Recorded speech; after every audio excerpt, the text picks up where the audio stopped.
ESPN is set to kick off their new partnership with the WWE, but what is really fascinating about this story is now ESPN has removed AEW. We're going to talk about the reasons why and what this means. Also, a former WWE superstar wants to go to AEW, and yes, we are going to talk about WWE NXT and something pretty big that's happening over there. And if you guys want more videos like this, don't forget to click that subscribe button. This way you never miss a video on the channel. I'm going to keep you guys updated along the way with everything that's happening in professional wrestling. So with that being said, let's start off with WWE NXT and more specifically No Mercy. But there is a lot more to this story. So there's been a lot of talks about NXT and what's going to happen with NXT moving forward, especially with their premium live event schedule. And this was obviously a very confusing rollout. I actually have to criticize WWE here.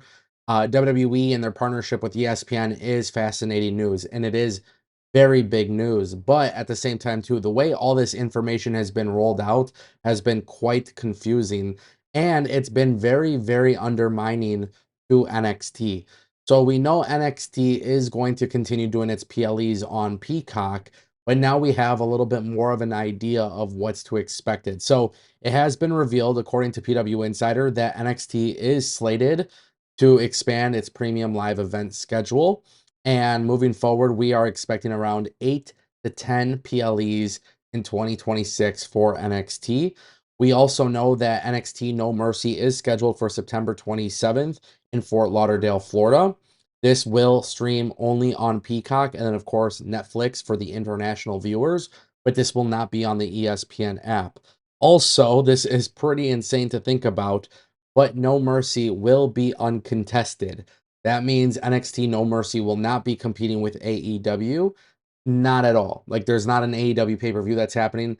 So unless Tony Khan decides to add a pay-per-view to this very day, WWE NXT is not going head-to-head with AEW in any capacity, which thankfully is the case. I don't mind head-to-head competition, but for the sake of NXT and the people over there, it is kind of annoying that almost every PLE that they do is pretty much just being used to compete with AEW, which is, everybody's going to have their own opinion on that. But of course, if you're going to do this head to head competition, you got to mix it up, which is why I kind of like the idea of the main roster going up against them with WrestlePalooza. Um, but of course, with NXT No Mercy having its own pay per view on its own day, I think the talent deserve it. That's obviously a really big deal. Them being on Peacock is a relatively big deal. I guess my only concern that I have, because this new rollout for the TV deals doesn't actually impact me, are people going to cancel Peacock in hopes of watching WWE on ESPN? And I think that's a pretty valid question. All right, guys, let's talk about it. Kaden Carter, she apparently wants to go to AEW. She is looking at a future in AEW. She spoke about this on Busted Open Radio, and she did make it very clear that AEW is at the top of her list. She is not really concerned about what people have to say about it. She is definitely interested in going there.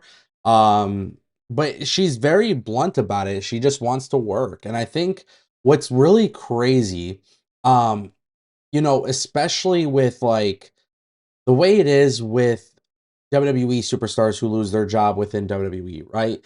There's certain talent who apparently say they love wrestling, and then you notice as time goes on, that's not necessarily the case because after WWE, they tend to go nowhere. They tend to do nothing. Maybe they start in OF, maybe they start something else. I don't know. But we see this a lot with professional wrestling where wrestlers get to WWE, they lose their job, and they don't stick with it after the fact. And I understand that WWE is the biggest company and maybe it is maybe it hurts your way of thinking with things. I don't know.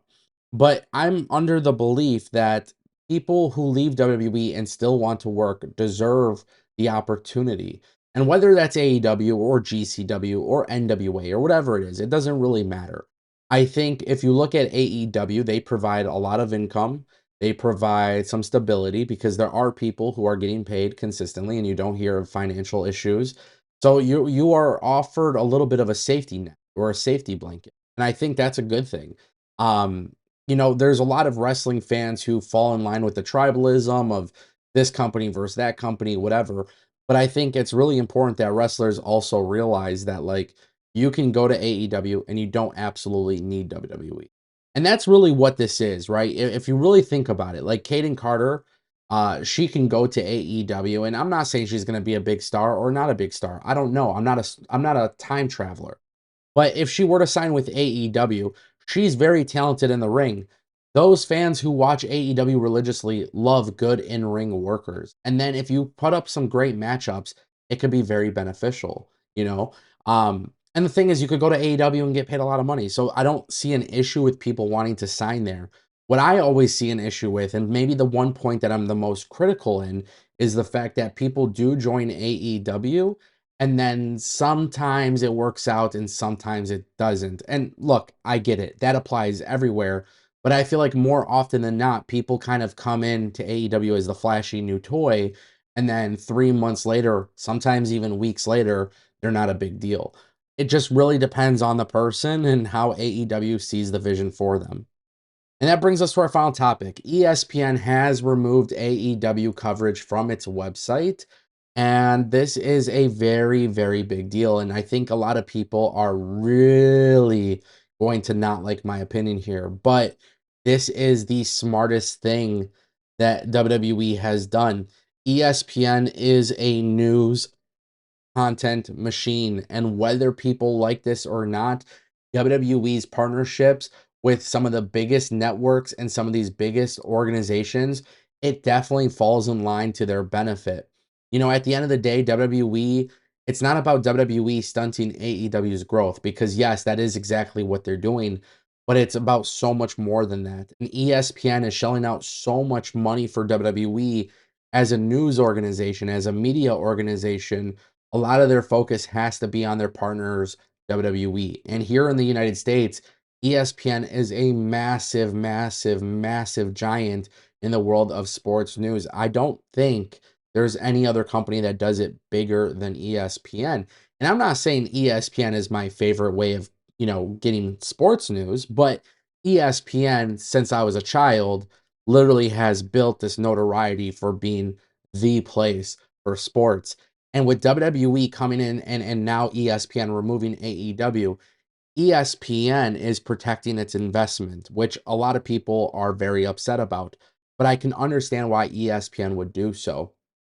And this is why it's scary for Tony Khan and some of these other companies.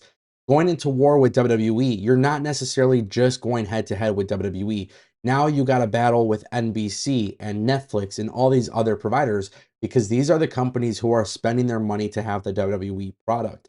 And at the end of the day, ESPN removing AEW in terms of mainstream reach kind of hurts them, right? Like, yeah, I understand. You guys come to Ango for wrestling stuff, right? And you guys might go to Sean Ross Sapp. You might go to Dave Meltzer. You might go to PW Insider. You might go to all of these different places to get your news and rumors regarding wrestling. ESPN is not going to be doing a whole bunch of dirt sheet stuff. But if you are somebody who's going on ESPN, before you could have come across AEW and been exposed to it. Now you may not be exposed to it. And so that's WWE and ESPN controlling the playing field in favor of WWE because now they're making it very difficult for AEW to become anything.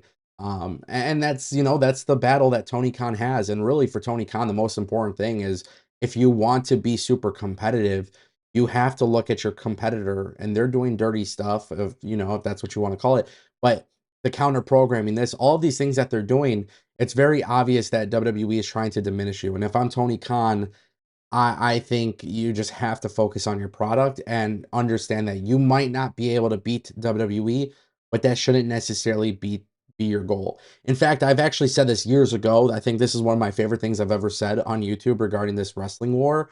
Let WWE ruin WWE. Don't be the one that tries to ruin WWE. Focus on your audience and focus on giving them what they want, and WWE could potentially self-destruct. Do I think WWE will self-destruct? No, but I think you have a better chance of WWE self-destructing than you would actually causing WWE to go out of business. Which, by the way, we don't want WWE to go out of business. AEW shouldn't want WWE to go out of business. What you want is a very healthy industry because at the end of the day, it's not even about our opinions. It's not about the signings. It's not about the free agency. But what it truly is about is the advertising dollars, the TV deals, And if WWE is the biggest one and it's the massive one, why would a whole bunch of advertisers want to remain in business with a smaller company? If WWE has the biggest reach, it's like if the NBA went out of business, but somehow the G League remained, that wouldn't be beneficial to the industry of basketball. So I know some people may not understand this, but just please hear me out. For AEW, you want WWE to be around because WWE is the reason why AEW even got a TV deal. Because of WWE in 2018 was able to see all this money coming in from TV deals, that allowed AEW and Tony Khan to come in and be like, "Oh, you know what? People are spending money on live sports 365 days a year, like weekly episodic stuff." Yeah, it worked out in their benefit, and Tony Khan wanted a piece of that. It makes a lot of sense. And my final statement that I will say, for Tony Khan and AEW, even being removed off of ESPN, it does have a little bit of an impact. But perhaps maybe you could start looking at other TV networks that are also involved in the world of news and media and try to strengthen those relationships. Because at the end of the day, WBD may not be the company that's able to do that. The numbers came in for Warner Bros. Discovery and not TV viewership, but when it comes to the streaming platforms, they are literally in last. So it's not like they are having this huge reach, whereas like Disney and NBC and all these other companies, Netflix seem to do so well. But nonetheless, this is huge. It's really huge to see how ESPN and WWE can control the flow of information. We'll see what happens, but of course, you never know. Ladies and gentlemen, that is the Ango Show.